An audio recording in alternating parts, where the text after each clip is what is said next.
ದಲಿತ ಮುಖ್ಯಮಂತ್ರಿಗಾಗಿ ಕೂಗು ತುಮಕೂರಿನಲ್ಲಿ ಹೋರಾಟದ ಕಹಳೆ. ರಾಜ್ಯ ಕಾಂಗ್ರೆಸ್ನಲ್ಲಿ ಪವರ್ ಶೇರಿಂಗ್ ಬಗ್ಗೆ ವ್ಯಾಪಕ ಚರ್ಚೆಗಳು ನಡೆಯುತ್ತಿವೆ. ಒಂದೆಡೆ ನಾಯಕರ ಮಧ್ಯೆ ಶೀತಲ ಸಮರ ಏರ್ಪಟ್ಟಿದ್ರೆ ಮತ್ತೊಂದೆಡೆ ಬೆಂಬಲಿಗರು ತಮ್ಮ ನಾಯಕರಿಗೆ ಸಿಎಂ ಸ್ಥಾನ ನೀಡಬೇಕೆಂದು ಒತ್ತಾಯಿಸುತ್ತಿದ್ದಾರೆ. ತುಮಕೂರು ಜಿಲ್ಲೆಯಲ್ಲಿ ದಲಿತ ಸಂಘಟನೆಗಳು ಕಹಳೆ ಮೊಳಗಿಸಿವೆ. ಡಾಕ್ಟರ್ ಜಿ ಪರಮೇಶ್ವರ್ ಅವರನ್ನೇ ಮುಖ್ಯಮಂತ್ರಿ ಮಾಡುವಂತೆ ಆಗ್ರಹಿಸಿದ್ದಾರೆ.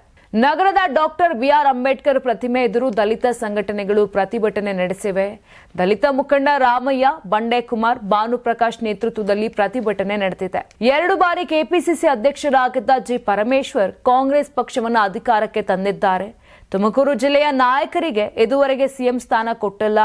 ಹೀಗಾಗಿ ಪರಮೇಶ್ವರ್ ಅವರನ್ನ ಸಿಎಂ ಮಾಡುವಂತೆ ಹೈಕಮಾಂಡ್ ನಾಯಕರಿಗೆ ಆಗ್ರಹಿಸಿದ್ದಾರೆ. ಒಟ್ಟಿನಲ್ಲಿ ಸಿದ್ದರಾಮಯ್ಯ ಅವರೇ ಸಿಎಂ ಆಗಿ ಮುಂದುವರಿಯುತ್ತಾರೆ ಅಥವಾ ಸಿಎಂ ಬದಲಾವಣೆ ಆದ್ರೆ ಯಾರು ಸಿಎಂ ಆಗ್ತಾರೆ? ದಲಿತ ನಾಯಕನಿಗೆ ಸಿಎಂ ಪಟ್ಟ ಒಲಿಯುತ್ತಾ ಅಥವಾ ಡಿಕೆ ಶಿವಕುಮಾರ್ ಪಾಲಾಗತ್ತಾ ಅನ್ನೋ ಬಗ್ಗೆ ಇನ್ನು ಕೆಲವೇ ದಿನಗಳಲ್ಲಿ ಸ್ಪಷ್ಟ ಚಿತ್ರಣ ಸಿಗಲಿದೆ. ಡಾಕ್ಟರ್ ಜಿ ಪರಮೇಶ್ವರ್ ಅವರನ್ನ ಮುಖ್ಯಮಂತ್ರಿ ಮಾಡಲೇಬೇಕು ಅನ್ನೋ ಒಂದು ವಿಷಯವಾಗಿ ಒತ್ತಾಯಿಸ್ತಾ ಇದ್ದೀವಿ. ಕಾರಣ ಏನಂತಂದರೆ, ಸರ್ಕಾರ ಬರೋದಕ್ಕೆ ಎಲ್ಲ ಥರದ ಶ್ರಮದಲ್ಲೂ ಡಾಕ್ಟರ್ ಜಿ ಪರಮೇಶ್ವರ್ ಅವರ ಶ್ರಮ ತುಂಬ ಜಾಸ್ತಿ ಇದೆ.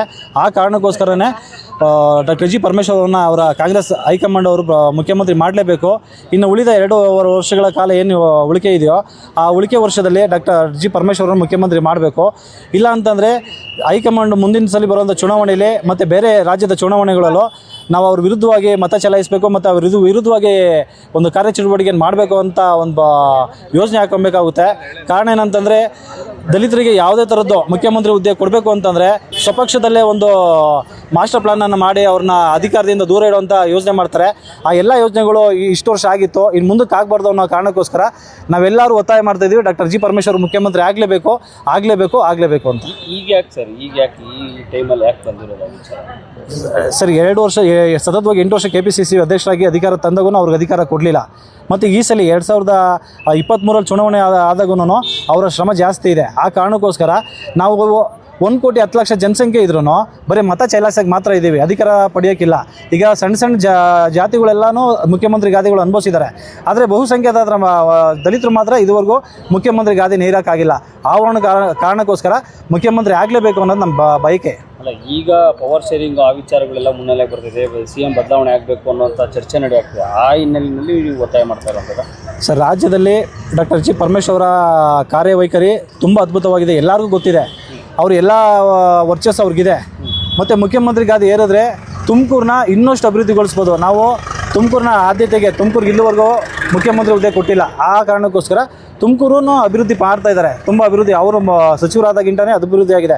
ತುಮಕೂರು ಯೂನಿವರ್ಸಿಟಿ ಅವರಾಗಿತ್ತು, ಅಂತಾರಾಷ್ಟ್ರೀಯ ಕ್ರಿಕೆಟ್ ಸ್ಟೇಡಿಯಂ ಆಗಿದೆ, ಮತ್ತು ಮಹಾತ್ಮ ಗಾಂಧಿ ಸ್ಟೇಡಿಯಂ ಆಗಿದೆ, ಮೆಟ್ರೋ ಬರ್ತಾ ಇದೆ. ಈಗ ವಸಂತ ನರಸಭೆರು ಅಭಿವೃದ್ಧಿ ಪಡಿಸಿರೋದು ಅವರು.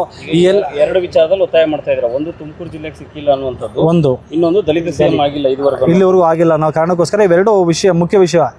ಇದಕ್ಕೋಸ್ಕರ ಕಾಂಗ್ರೆಸ್ ಹೈಕಮಾಂಡ್ ಮುಖ್ಯಮಂತ್ರಿ ಮಾಡಲೇಬೇಕು ಅವ್ರನ್ನ. ತಮ್ಮ ಹೆಸರು? ರಾಮಯ್ಯ, ತುಮಕೂರು ದಲಿತ ಮುಖಂಡ. ತುಂಬಾ ದಪ್ಪ ಇದ್ದೀರಾ, ಅದರಲ್ಲೂ ಯಾವುದೇ ಸೈಡ್ ಎಫೆಕ್ಟ್ ಇಂದ ಸಣ್ಣ ಆಗ್ಬೇಕಾ? ಎಷ್ಟೋ ಜನ ಹೇಳ್ತಾ ಇದ್ರಿ, ಸರ್ ನಾನು ಜಿಮ್ಗೆ ಹೋಗ್ತಾ ಇದ್ದೀನಿ ಆದ್ರೂ ಸಣ್ಣ ಆಗ್ತಾ ಇಲ್ಲ ಸರ್, ವರ್ಕೌಟ್ ಮಾಡ್ತಾ ಇದ್ದೀನಿ ಆದ್ರೂ ಸಣ್ಣ ಆಗ್ತಾ ಇಲ್ಲ ಅಂತ ಹೇಳ್ತಾ ಇದ್ರಲ್ಲ. 100% ಯಾವ ಜಿಮ್ಗೂ ಹೋಗ್ದಂಗೆ ವರ್ಕೌಟು ಮಾಡ್ದಂಗೆ ನೀವು ಸಣ್ಣ ಆಗ್ಬೋದು. ಪ್ರತಿದಿನ ಬೆಳಿಗ್ಗೆ ಸಂಜೆ 2 ಟೈಮ್ ನಮ್ಮ ಜೀನಿ ಸ್ಲಿಮ್ನ ಯೂಸ್ ಮಾಡಿ ಯಾವುದೇ ಸೈಡ್ ಎಫೆಕ್ಟ್ ಇಲ್ದಂಗೆ ನೀವು ಸಣ್ಣ ಆಗ್ತೀರಾ.